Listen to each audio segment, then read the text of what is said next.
O novo assassino Ghostface surge na tranquila cidade onde Sidney Prescott construiu uma nova vida, e seus medos mais sombrios se concretizam quando sua filha se torna o próximo alvo. E esse é Pânico 7 de 2026. Fala pessoal, meu nome é Juan e sejam bem-vindos ao Nerd Cine. Eu vou falar um pouco sobre Pânico 7, que foi um filme dirigido por Kevin Williamson. Ele acabou sendo um dos roteiristas do filme de 94, que é o filme original, mas que ele acabou ficando mais conhecido por outra franquia, que ele também era roteirista, que foi Eu Sei O Que Vocês Fizeram no Verão Passado. E ele acabou tendo que pegar esse pepino aqui para tentar salvar essa obra que já vinha de muitos problemas antes mesmo de começar a ser produzido. Então, só para recapitular alguns acontecimentos dessa produção, lembrando que o filme 3 ele é um filme dos anos 2000, ele acabou tendo um gap muito grande para poder fazer o 4, que só saiu em 2011, que inclusive é um filme muito bom, mas que não refletiu isso muito bem nas bilheterias. E depois disso a saga ela acabou entrando um pouco na geladeira, e o Pânico 5 ele só foi sair em 2022, tentando dar uma nova roupagem com novos personagens, onde esses personagens originais eles acabavam sendo coadjuvantes para esses novos personagens poder assumir essa franquia. E pouco tempo depois saiu o Pânico 6, e depois do filme 6 sair de cartaz nos cinemas, ele acabou sendo anunciado que teria o Pânico 7, e aí começou todos os problemas, já que uma das atrizes e personagens principais do filme, que era a Melissa Barreira, ela acabou fazendo algumas postagens em redes sociais falando sobre a guerra de Israel e Palestina, e o estúdio não gostou muito disso e acabou demitindo ela. E logo em seguida, a outra personagem principal do filme, que era a Jenna Ortega, falou que se ela fosse demitida, ela sairia da produção também. E sem acabar tendo esse acordo, ela também acabou saindo, e vendo que suas duas personagens principais, e tendo que fazer todo o roteiro se encaixar numa nova abordagem que eles tinham agora, os diretores do filme 5 e 6 decidiram sair também. E assim esse pepino caiu na mão do Kevin Williamson. E falando desse filme, eu acho que, como eu tinha falado antes, o filme 3 ou 4 ele demorou para sair um pouco, porque Pânico sempre foi uma saga que falava sobre clichês de cinema e sobre o que acontecia no cinema atual de terror. Ele acabou nunca sendo uma saga de filmes caça-níqueis que simplesmente saía um a cada 2 anos só para ganhar dinheiro. Então, quando saiu o 4, que já tinha demorado 11 anos para ser lançado, ele tinha um contexto sobre assuntos do terror daquela época. E quando o filme 5 saiu, ele também tentou fazer isso, falando sobre assuntos como reboot, sobre remakes, também abordando esses clichês do cinema atual, que acontecia naquele momento. E na época eu já tinha achado o filme 5 ok, ele não chegava nem perto do filme original e nem do filme 4, que pra mim são melhores, mas ainda eu senti que tinha um potencial de ser interessante um pouco mais pra frente. Mas como ele foi um filme que acabou dando muita bilheteria, porque já tinha muito tempo que foi lançado e acabou pegando um público novo, logo em seguida eles já falaram que sairia o Pânico 6, que eu já tinha achado ele bem mediano na época que eu assisti. E eu já não estava muito interessado nesse Pânico 7, porque eu achava que ele seguiria essa mesma linha dos outros dois filmes, produzido num curto espaço de tempo do que a maioria dos outros.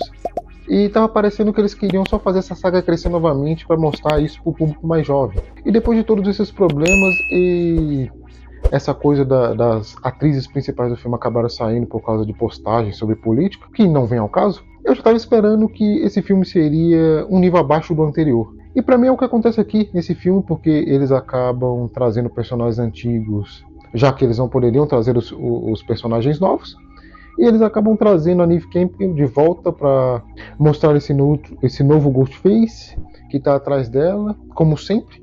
E agora ela tem uma filha que ela quer proteger.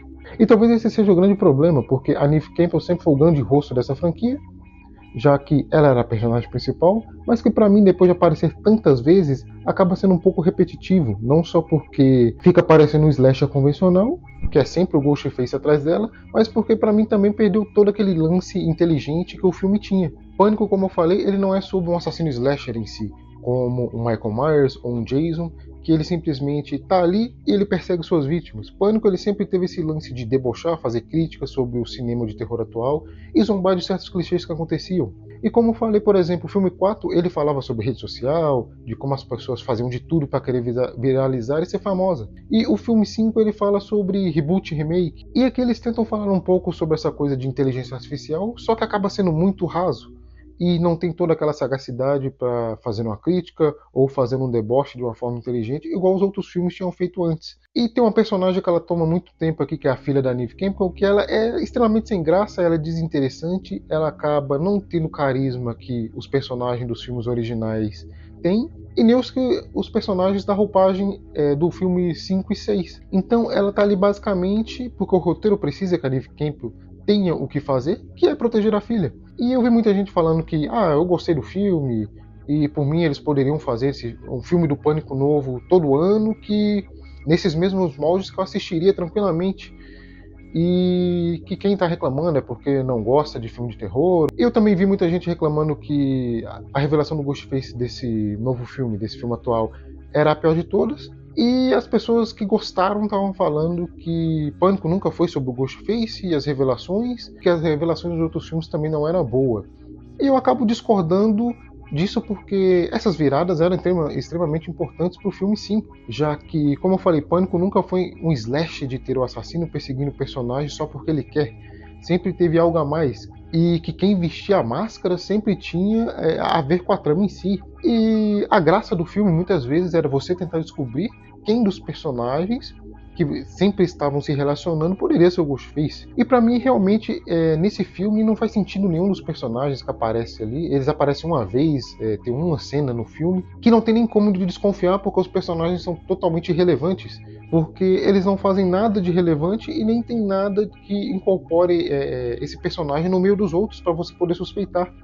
E eu acho que pra mim o grande problema dele foi ele parecer uma coxa de retalhos, onde ele tentou fazer o básico para conseguir lançar esse filme e não conseguiu ter toda aquela sagacidade que a maioria dos outros filmes teve. E no geral, Pânico 7 é um filme que ele não chega a ser horroroso, mas por ele carregar esse nome e ter vários filmes muito bons, ele acaba parecendo que ele é muito pior do que a gente vê. Se ele fosse só um filme slasher qualquer, eu não acharia que ele seria tão horroroso assim, mas com certeza ele está muito longe de ser um filme bom. E que, como eu falei antes, o grande problema para mim é que ele acabou perdendo toda aquela sagacidade de ter críticas e deboche com os clichês sobre o cinema atual, para cair nesse tipo de filme de terror mais comum, que a grande maioria vai acabar gostando. Mas essa é só a minha opinião. E aí, o que você achou de Pânico 7? Ele é melhor que o filme 5 e 6? Ou você acha que ele está abaixo desses últimos dois filmes? Deixa aí nos comentários. E se você gostou desse vídeo, eu vou pedir para deixar o seu like, se inscrever no canal e seguir a Nerdcine nas redes sociais. Até a próxima e valeu!